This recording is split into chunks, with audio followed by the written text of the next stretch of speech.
When Tracy Edwards calmly took the stand, no one expected this level of terror.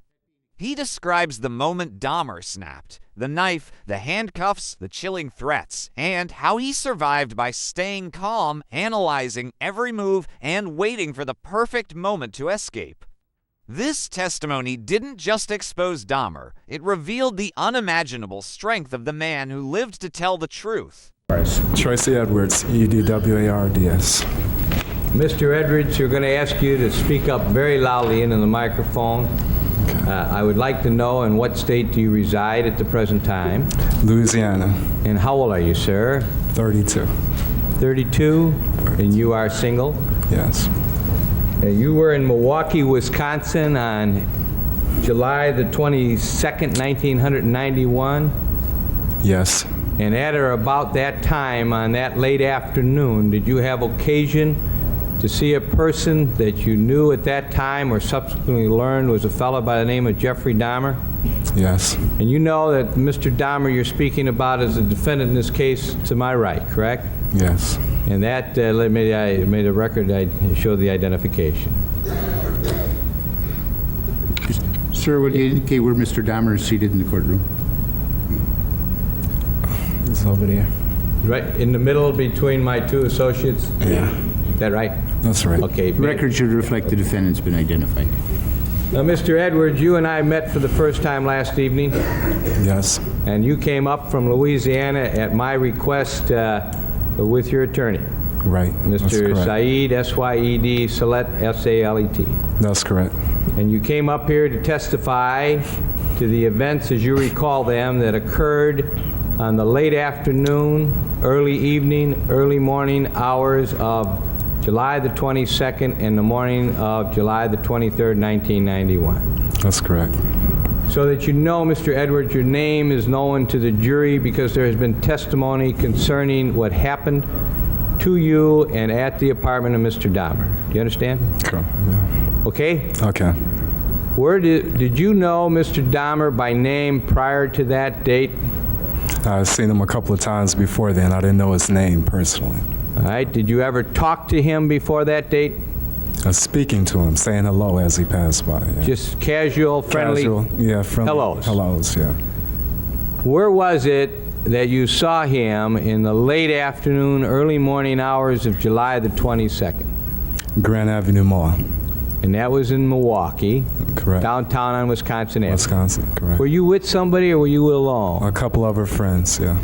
Okay, so the record is absolutely clear. You are not a homosexual, are you? No, not at all. Okay. So you were with a couple of your buddies, were you? That's correct. And what were you doing? We was drinking beer, just talking, hanging out, you know. About 6 o'clock at night, was this? Yeah, about 6:15, whatever. Did you have occasion then to see Mr. Dahmer? Yeah, he approached us eventually and started talking to us, yeah. Were you three black males? Yeah, one white, two black male. Okay. So you're friends? Yeah, my best friend was white, yeah. When he came up and started talking to you, what is it that Mr. Dahmer said to you? He said he was just in the city from Chicago. He was taking care of her sick grandmother, I believe, in West Allis. Yeah. And did he have any further conversation with you and your friends? Yeah, he was just talking. He said he was a professional photographer. He usually pays people for pictures and stuff like that if anybody was interested in making money at that time. To pose for pictures? Yeah. Did he describe the kind of pictures that you were going to be posing for if you chose to take him up on the offer? He said nude. Nude. Right. Now, after he said that to you, what did you and your friends do? They were just talking, discussing it, you know, seeing what was going on, you know. And what did you end up doing? Did you remain at Grand Avenue or did you go somewhere else? We proceeded from there. He said he was going to buy all his guys beer, rum, and Coke, you know, watch videos or something like that. Rum and Coke, did you say? Yeah, we went to the liquor store on Wisconsin Avenue, 7th and Wisconsin Avenue. So you walked from Grand Avenue down to 7th and Wisconsin? Yeah, up, so to speak. Yeah, at that between time, 5th and 6th, 7th, something like that. Okay. I'm not really sure. The general area of 6th Right. or 7th in Wisconsin. Right. Was it going to be the three of you and Mr. Dahmer were going to stay together, or was it agreed upon that one or others of you were going to go with Mr. Dahmer, or was there no agreement? They were going to meet up with us eventually later on that evening. Meet up with who? Jeffrey at his apartment, but he gave them the wrong address at that time. Okay, so did you, the three of you and your two friends and Mr. Dahmer, walk down to a liquor store, and what happened when you got to the liquor store? I saw my brother. We started talking. At this time, Jeff was talking to my other friends. So you say you saw your brother. He wasn't one of the three that you were with No, then? no. You saw him on the street? Yeah. He approached Okay, so me. you had conversation. Right. Okay, did anyone go into a liquor store and buy anything? Mr. Dahmer brought liquor. Yeah. So he and went into beer. a liquor store? Right. And when he came out, who was still there? Okay. When he came out, we were all still there. And then what happened? Tell us what happened then. Okay, he was talking to them. Then we were gonna go up the street. I was gonna go home and change and everything at this time. So we proceeded. We caught a cab at the bus station. You know. Okay. Yeah. Now, what was your plan as you were in front of that liquor store after Mr. Dahmer came out with the liquor and you had been talking to your brother? What was your plan? What were you going to do? You say you were going to go home and change clothes? Yeah, and eventually I was gonna go over there, you know, and maybe check out what he was talking about making the money at that time. So your interest was in making some money? Right. Did he tell you how much you would be paid if you did pose for him? He said $100 for. You a had shot. no idea, did you, that this was for any homosexual No, conduct? he didn't come across like that, and he didn't even act like it at that time. Okay. Okay. So now your friends are still there, and you're going to go home and you order a cab for the over at the bus depot. What happens? Tell us what happens. Okay, and then me and Dahmer, my friends say they're gonna go and change and call up the girls, and we'll meet up later on, you know. Yeah. Was there an address given as to where you were going? He gave them some address that wasn't correct, you know. You later found that out? Right, from my friends, yeah. What happened then? Who else remained there when this was all transpired? Just you and Mr. Dahmer, or you, Mr. Dahmer, and others?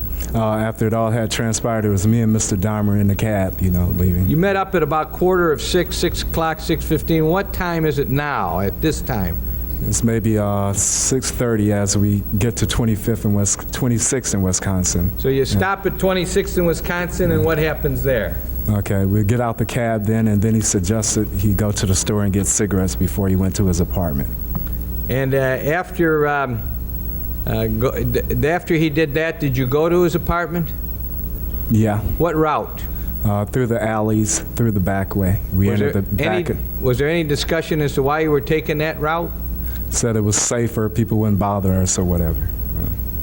At the time that you were walking with him towards his apartment, what was your plans on doing when you got to the apartment? Really drinking the beer, I wasn't really sure if I was going to pose or not, you know. Yep, I wasn't really sure at that point.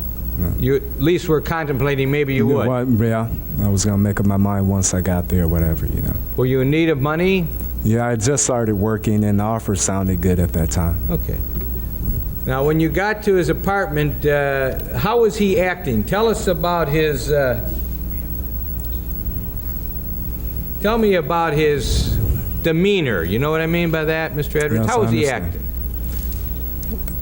Just like a normal, everyday person, you know, friendly, good conversationalist. He was talking about the military, things of that nature, yeah. Had you been in the military? My father retired in the Air Force, so I've been to several different bases. I was born on an Army base in Fort Carson. And that's the kind of thing you were talking to him It's about. like a family thing, you know, so I know a lot about it. Had he been drinking alcohol? Yeah, I consumed some. He was drinking beer at the time when I first Well, met. the time that you were like going to his apartment, was he intoxicated? No. Had he been drinking? Yeah, I've been drinking a couple of beers. How about you? Were you intoxicated? No, not at all. Had you had something to drink? I sipped maybe a little beer, my friend's beer, that was it. All right, now you get to the apartment. Do you go in the back way? Yes, correct. You went up to the apartment. Tell us what happens when you get up to the apartment. Tell us what you observed, what your senses told you. Okay, first of all, it seemed like a normal apartment. When we got inside, he turned off burglar alarms. I asked him why. First, it was a foul odor, okay? Tell us about that. What kind of an odor? It was just like an odor. I didn't quite know what it was. You know, he told me a sewer pipe had broke and management would take care of it. You know. And did you accept that? Yes, because I worked around at construction companies before, and when pipes bust, sewer pipes bust, they smell, you know. Okay. So I brought that. So you say the first thing you did was notice the odor. He opened the door? to the apartment? Yes, And you walked in. yes. He turned off something. What did he turn off? Alarms. Did you ask him about that? Yeah, and he said the part of the neighborhood he was in, he was protecting his property, things like that, cameras, VCRs, TVs, things of that nature. Did you accept that? Yes, I did.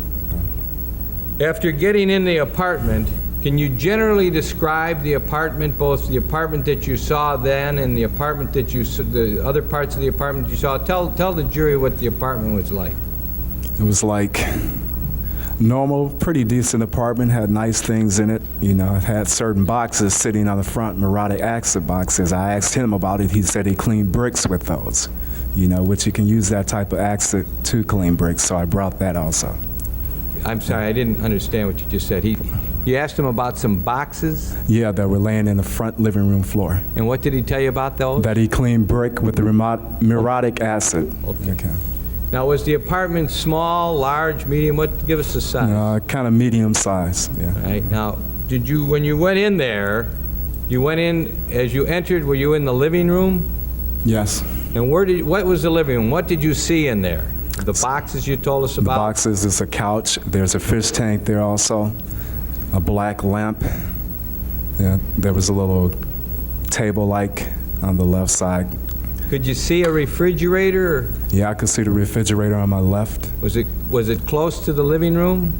Yeah, maybe 8 feet from the living room. And so it was just off the living room. Right. Now, did you stay in that room, or did you go to another room right away? We stayed in that room for a while. And where did you sit, if you did? Okay, at the end of the sofa like I am now, this is a sofa. I was at this end, and he was at this side. Referring to the jury, the witness box, if that were a sofa, he would be at that end. That is the end where he's seated on the witness stand, which would be the part closest to the judge. Is that right? That's correct. And where did Mr. Dahmer, what did he do? He sat like here, maybe a couple of feet from me. Not on my close left. to you. Maybe 2 feet. You in fear of anything at that time? Not at all. Okay, and what did the two of you do? Okay, he said we were still talking, chatting, you know. He asked me, was I interested in doing the photography? You know, I told him I was still contemplating, so therefore he offered me a beer and a rum and coke mixture at that point.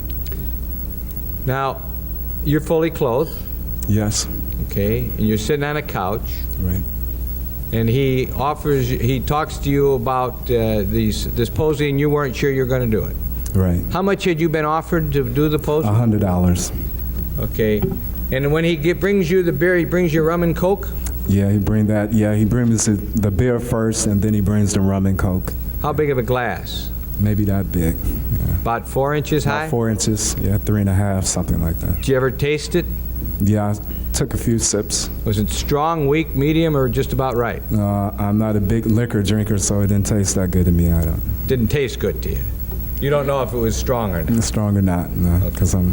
What did Mr. Dahmer do? Did he likewise have a drink? No, I think, yeah, right, a beer, but I don't think he drank all of his drink at that time. Did he have any rum with him? I just noticed the beer, right. What time are we talking about now that you're sitting on the couch and you get the beer? You got over there about what time, and how long after this? It was about before 7, quarter to 7, something like that. So you're sitting on the couch, he brings you a beer and rum and coke, what happens? Okay, then we just study talking and everything, you know. General talk? General talk. Yeah. What happens? Yeah, then I was just, I don't know, getting a little agitated maybe, you know, because of the smell and things. And then he threw my conversation off talking about the fish in the fish tank, you know. Okay, when you start talking about the fish in the fish tank, do you bring that up or does he? He does. And what do you do when he does that? I turn to the right, like the fish tank is here, I'm turning all the way over here. You turn to your right to look at it? To look at the fish tank, right. And when that happens, what happens to you? All of a sudden a handcuff and a knife is pulled on me. Yeah. Handcuff is placed on your body? Where? On my left wrist. And you see a knife? Yeah, the knife, yeah. Now, at that moment, what do you do? First I feel fear, then I ask him what's going on, you know. This is not necessary, you know, to pull a knife on me at that Are you point. afraid? Yes. Do you have any reason to know why he did that? None whatsoever. Did you have any idea at that time it was going to happen? No. Tell me about his demeanor at that time when you looked and realized he had a knife and you in a cuff. You were only cuffed on one wrist. One wrist, yeah. What was happening to the other part of the handcuff? Okay, he had it in his hand. He was holding it. Holding that in the wrist, yeah. Where was the knife? In the other hand? The knife was like he had here. The knife was in his hand. He had it on me like this. Let the record reflect he was holding the knife in his right hand as he showed it, holding the cuff in his left hand. Is that right? Right. And your left hand is cuffed. Yeah, right. Where do you have the knife? What kind of a knife was it? It was like a military knife, a machete of some type. Yeah, he had it lowered right up under my rib cage, you know. Like So in he the had back, somewhere in the back here. He had it pointed at your rib cage. Yeah. Did you feel it? Touch Yeah, it? he had it on me. He had it against my body. What happened? What was going through your mind the moment that happened when you realized you had a knife at your side and a handcuff on your hand? What did you think? I think, like, you know, what's going on, you know? This guy is so nice, and all of a sudden, you know, it's like he's pulling knives and handcuffs and all on me, you know? What'd you do? What'd you say to him? I asked him what the problem was, you know, that it's not necessary to do this, you know? What'd he say? He told me at that point if I wouldn't do what he said, he would kill me, yeah. Now, tell us about his demeanor at the time that you look at him and you say, what's going on? You don't have to do this. What happens to Mr. Dahmer? What's he like? It's like not the same person that we met at Grand Avenue Mall. How does he different? His face structure seemed different, you know, his body structure is like it wasn't him anymore, you know? It's like it was a totally different guy there. So he told you if you didn't do what he told you to do, he'd hurt you. He'd hurt me. What'd you do? What happened? Tell us what happened step by step as best you can remember. And then all of a sudden he kind of calms down, you know? And then he said he has the key in the bedroom, so we proceed to the bedroom. The key to the handcuffs? Right. So you believed he was going to take them off? Yeah, at that point I had to go along with this guy, you know, and then if I had to find out, so I walked back there with him. He kind of guides me back there, you know. Guides you back with the cuff and the knife? Yeah, right. And you go into the bedroom? Right. What do you see in the bedroom? A big, about 50, 60 gallon drum barrel, whatever. Do you ever see a 50, 60 drum barrel in anybody's bedroom No. before? Not at all. Do you have any idea? Did you ask him what it was? No, at that point I asked no questions at that time. You know. Was there a bed in that room? Yes. How was the bed? Was it made, unmade? What did It was unmade. What did you see on the bed, if anything? Something like a stain of whatever, yeah, on the bed. What did you think it was? At that point in time, I wasn't sure. What did you do when you got in the bedroom as he's holding on to the cuff and the knife? What did you do?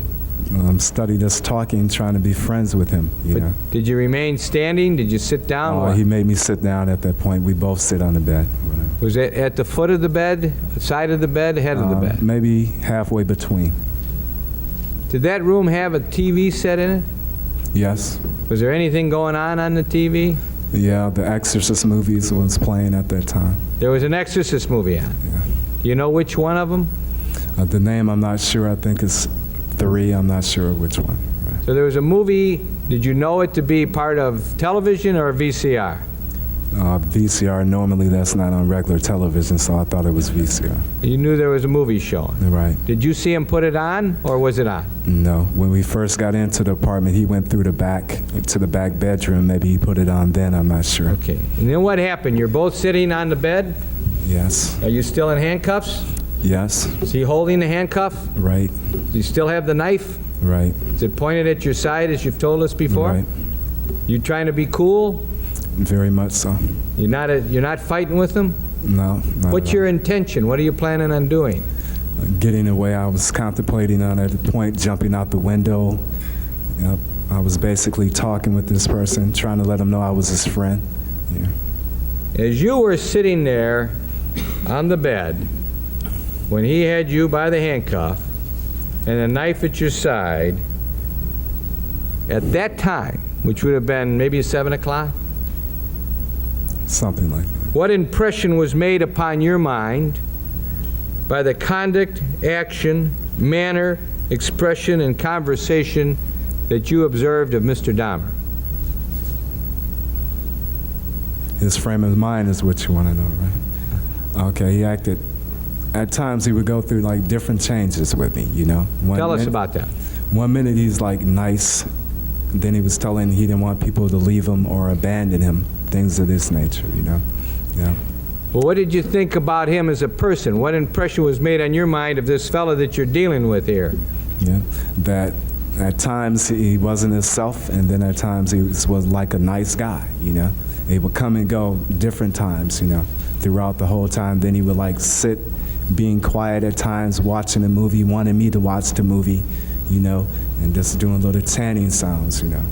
Did you observe him watching the movie and how he would react to the movie? Right, he would like just start rocking back and forth when he, you know, certain parts of the movie or whatever. You have to say, what did he say, Madam? He was like chanting at certain times and rocking back and forth, right? Tell us about his chanting. What was that all about? I'm not even sure, sir, but it was just like, I can't tell you the words. I couldn't understand what he was saying at that time. Can you mimic him? How it sounded? It was like a slow slur, like, some of that nature, some close like that, I'm not sure. Did it keep on for a period of time? Off and on throughout the ordeal. And how about the movement back and forth? How was that being effectuated? Just like back and forth, he would do it every now and then. You know? Just as you are rocking in your Right, chair? like this. And chanting? And chanting. Was there any parts of the movie that was going on that you saw that he said anything about? It was like the part about the preacher that used to be a preacher that had got possessed, and that it would seem like he was like interested in that part. That part had his attention more than anything. You know? Well, tell us about what you mean by that. What impressions were made upon your mind when this was going on as to had his attention? How did he appear to you? It appeared like it was like he wanted to mimic it or be like that part, you know, being demonized or whatever in that nature. I'm sorry, I missed you. Yeah, like he wanted that type of movie, that part, certain parts of that part interested him, you know. It was like he changed with it at times. Then he would get more aggressive, try to get me to handcuff myself, both hands, and he's told me it made him feel more dominant at that time. Okay, did you and he move off of the bed at any time? Yes, he wanted me to lay flat down, stomach down on the floor at that time. Did you at any time go to the bathroom, use the washroom, prior to the time that he asked you to lay down on the floor? No. All right, tell us what happened how did that happen that he told you to lay down on the floor? You know, he told me to lay down face down, put both of my hands behind my back, because he changed again at that point, like he got more aggressive at that time. Okay, now, but tell us, did he still have the knife out? Yes, he still had the knife with him. And what did you do? Okay, I kind of like laid on my sides. For some reason, I guess God told me not to lay flat down or let this person handcuff me, so I didn't. So you were trying to stop that from happening, but you got down on the floor. Right. What did he do? He kind of laid across me, put his head across my chest at that point. And what was he doing with his head? Pardon me? What did it appear to you he was doing with his head? What was he trying to do? Like he was listening to my heart, because at a point he told me he was going to eat my heart at that point. He said he was going to eat your heart? Yes, that's correct. Did he still have the knife? Yeah. Where was the knife pointed? When I was on the floor, he had it pointed at my groin area at that time. One knife? He had several, and then he slipped one. I managed to slide one underneath the bed. And I guess during a point of time through an ordeal, he didn't know where the knife was, so I didn't know if he felt that was a threat or not. So he still had a knife, you're on the floor. How long does he lay on top of you trying to hear your heart as you've described it? Maybe a minute, minute and a half. And then what did you do then? I knew something was about to happen, so I suggested that I go to the bathroom. I had to use the bathroom at that time. And what did he do? He kind of guided me to the bathroom. So when you say he guided, you still had hold of your handcuff? Yes. And you went to the bathroom? Right. Did you urinate? Yeah. Were you able to utilize your own zipper, or did he touch you at all? Touched me in no way. Didn't attempt to look. He just held me in back. You know. So in other words, he didn't try to look at what your penis looked like or anything? Not at all. So after urinating, did you think that you were going to be the victim of... Did he ask to engage in any homosexual acts with you? None whatsoever. Okay, so now you leave the bathroom and what happens? Okay, then we go back into the bedroom. You know. It was like different time spans. We were talking about him losing his job. Then he would come to the person that I was first with, you know. And then at certain points he would change. You know, at first he was telling me about how people didn't care for him and things of this nature. And I was trying to comfort him, letting him know that I was a friend, you know, that I wasn't going to try to run away from him or nothing like that. You were being cool. I guess God, you can say that, because I had no control. It was just, I don't know. Did this continue on for a long period of time during the night? Yes, apparently so. Time seemed to, I don't know. But I stayed in there that long, so it had to be going on throughout the whole ordeal, which it was. So time just, it happened like that. And all this time you're trying to hold him down? Yeah, certain points, right. How often would he go in and out of these moods? Sir, at the time spans I couldn't really tell you, but like he would, like, I guess if you want to put it together in time, every 30 minutes, 20 minutes, something like that, you know. And then he would have moods of being just silent, you know. And I wouldn't say anything, try to provoke him or say the wrong thing. I would be silent with him. Okay. So you just let him be alone. Was that movie on the whole time, a long time? It was on a pretty good period of time, yeah. And when it went off, I couldn't tell you. Did he continue to chant from time to time? Yes, it happened several times throughout the ordeal.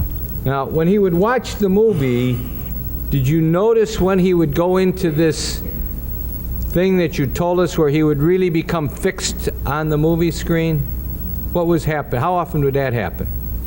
Throughout the movie, maybe every 15 or 20 minutes, and then he would turn around and try to ask me to put both of my hands behind my back, and I wouldn't, you know, do it. I would talk to him. I'd tell him, you can trust me, you know, you don't have to do this, and that would calm him down a little bit. He had the knife the whole time. Right. He's watching the movie, and he becomes very interested in the movie. Right. You don't do anything, just sit there. Just sit there and be quiet. And then he would start conversation with you again. Yeah, he was like you're gonna have to do this and that, you know. Then he told me at a point I was gonna have to kill him, or he was gonna have to kill me at one point. Were you and he drinking during this time? No. So he wasn't running out, bringing you out and getting beers and coming back? No, I would have been out the window at that point. Sure. If he would have. Did he, when he was fixed, I'm trying to get some words to understand, was he intoxicated? He had been drinking, but as far as being intoxicated, he was not staggering or anything of that nature. But you know that some people, when they have too much to drink, change their moods. Was that the kind of mood changes he was having, or a different kind of mood change? I think this was like more of an inner mood change than an alcoholic mood change. What kind of mood? It's like inner mood? Yeah, a person change, not alcohol change. What did you think about this guy? What was going through your mind as to who you were sitting next to, who was doing all these things? A bizarre individual, someone that was very confused at this time. Now, there came a time when you went to the washroom again? Right, I suggested, yeah, because he had started getting aggressive a little bit again. I suggested go to the bathroom. He let me stay in there by myself while he stayed outside the door at that time. And what happened then? And then I told him, well, I was contemplating, I was asking God, shall I make my move now? And I was going to just jump out the window. But when I got out, for some reason, I asked, could I have another beer? Yeah. And what did he do? And he reaches over, he guides me over and reaches in and get a beer. He still got you on the cuff? Yeah, and then he tells me, I told him I want to sit in the front because it's an air conditioner. I was just going to try to jump out the window or go for the door or whatever, and because the back bedroom didn't have an air conditioner, only in the front. So I suggested we sit on the couch. I had unbuttoned my shirt to try to make him feel more at ease. And then I just sat on the couch and he just started going out of himself again. Yeah. Going out of himself? Yeah, he was like paying me no attention at that time. Like he wasn't there? He started the chanting again, and it's like just sitting there, you know. And then I just, for some reason, I said, well, I need to go to the bathroom again, and he didn't follow me at that point. So I reached up, I got up, and then I hit him, and I ran out. So you hit him? Right. Did you have any other belongings there? Yeah, I have my bag right there at the end of the couch. I sit in exactly the same place I sit when I went in there. So when you got up, he let go of your cuff to let you go to the bathroom again? He just let me stay there. I was going to go for the window. At that point, he didn't even have the cuff. It's like I wasn't even there anymore. And when you saw that, what'd you do? I just seized the opportunity. I said, well, at least I'm going to die trying. I'm not just going to sit here, you know. What'd you do, son? I hit him, and I ran towards the door, and he was right there, tried to grab me, get me back in there. And what happened? Then I made it outside. So he wasn't able to bring you back in? Bring me back in there, no. He tried? He tried. And as you left that apartment, as you got away from him, I'm going to ask you again, what impressions were made on your mind by the conduct of Jeffrey Dahmer, by the actions of Jeffrey Dahmer, by the manner, expressions, and conversations of Jeffrey Dahmer that you observed? Can you give us some words? It's like I told the policeman that this freak, this crazy guy, was trying to hurt me, yeah. Did you run out of the building? Yes, I did. Did you summon help? Yes. Milwaukee Police Department? That's correct. Did they come back there with you to the apartment? Right. Did you eventually go back into the apartment with the Milwaukee police officers? Yes. And then he was arrested. Right.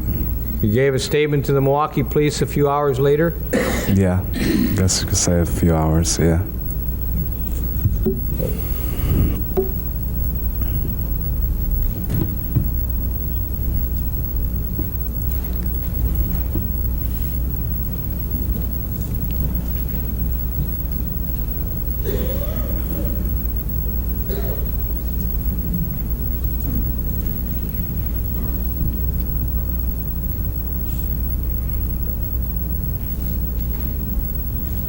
Mr. Edwards, through your lawyer, I had you come to Wisconsin to testify. That's correct. Other than your expenses, you're not being paid anything, No. correct? Is that true? That's true.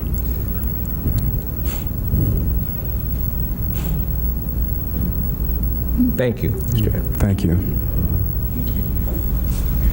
Mr. McCann, how long do we anticipate the cross-examination of this witness will I'd say take? at least half an hour, Your Honor. Okay. That being the case, I think it's appropriate that we take a recess at this time. About 15 minutes. Court's in recess. All right, please.